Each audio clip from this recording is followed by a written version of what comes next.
என் லைஃப்பில் பணம் தாங்க எனக்கு பிரச்சனையாக இருக்குது. இந்த பணம் மட்டும் இருந்துச்சுன்னா என் லைஃப் எங்கேயோ போயிருக்கும். எப்படியோ நான் நல்லா இருந்திருப்பேன்.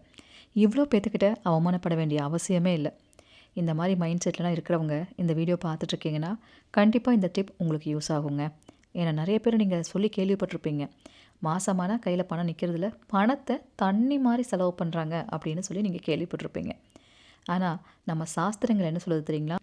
அந்த தண்ணியை வச்சே நீங்கள் பணத்தை ஈர்க்க முடியும் அப்படின்னு சொல்கிறாங்க. ஆமாங்க, நம்ம சாஸ்திரங்கள் படி, அதாவது வாஸ்து சாஸ்திரங்கள் படி ஒரு வீடு கட்டுறதாகட்டும், ஒரு அமைப்பாகட்டும், அதெல்லாம் எதுக்காக கொண்டு வந்திருக்காங்கன்னா, ஈசானிய மூலையில் அப்போல்லாம் தொட்டி கட்டி வைப்பாங்க, கிணறு வெட்டி வைப்பாங்க. இதெல்லாம் வைக்கிறது எதுக்காகன்னா தண்ணி அந்த இடத்துல சேமித்து வைப்பாங்க. அப்படி சேமிக்கிறதுனால பணம் நம்மகிட்ட தங்குமா. இதெல்லாம் முறைப்படி அதை செஞ்சுருக்கனால அதெல்லாம் ஃபாலோ பண்ணி பார்த்தவங்க அதை அனுபவபூர்வமாக சொல்லியிருக்காங்க. பட் இப்போ இருக்க நிலைமையில என் கையில் காசு தங்க மாட்டேங்குதுங்க. நான் நிறையா செஞ்சு பார்த்துட்டேன். அப்போ நான்லாம் என்ன பண்ணுறது அப்படின்னு கேட்குறவங்களுக்கு, நீங்கள் தொட்டி கட்ட வேண்டாம், கிணறெல்லாம் வெட்ட வேண்டாம். ஒரு சொம்பில் தண்ணி எடுத்துக்கோங்க. அதுவே உங்களுக்கு போதுமானதாக இருக்கும். நீங்கள் நினைக்கிற காசு, பணம், தங்கம், வைடூரியம் எதுவாக இருந்தாலும் உங்களை தேடி தேடி வர வைக்கிறதுக்கு இது ஒரு சூப்பரான மெத்தடுன்னு சொல்லி நம்ம சித்தர்கள் சொல்லி வச்சுருக்காங்க. நீங்கள் என்ன பண்ணணுன்னா, தண்ணி எடுக்கணும். எதில் தண்ணி எடுக்கணும் அப்படிங்கிறது அந்த ரகசியமே இருக்குது. தண்ணினா நம்ம குடத்துல எடுக்கலாம், ஒரு சில்வர் பாத்திரத்தில், அந்த மாதிரி எதில் வேணால் எடுத்து வைக்கலாம். ஆனால் இந்த தண்ணியை முறையாக செம்பு பாத்திரத்தில் வச்சுக்கணும்னு சொல்கிறாங்க. நீங்கள் சுவாமி ரூமில் தீர்த்தம் வைக்கிறதுக்கு, சுவாமிக்கு பிரசாதம் வைக்கிறதுக்கு செம்பு பாத்திரமெல்லாம் நீங்கள் யூஸ் பண்ணியிருப்பீங்க. இந்த செம்பு களைய மாதிரிலாம் கிடச்சிருக்கும்.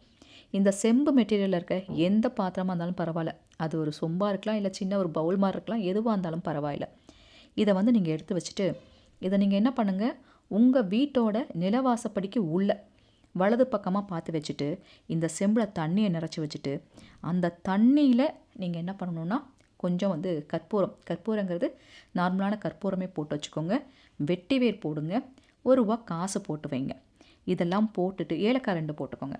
இதெல்லாம் போட்டு உங்களோட நிலவாசப்படிக்கும் உள்ள வலது பக்கமாக வச்சுட்டிங்கனாலே சூப்பரான ஒரு பவருங்க.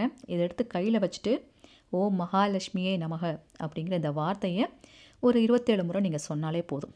இதை டெய்லியும் செஞ்சுட்டு வந்தால் பணம் காசுக்கு பற்றாக்குறைங்கிறதே இருக்காதாமாங்க.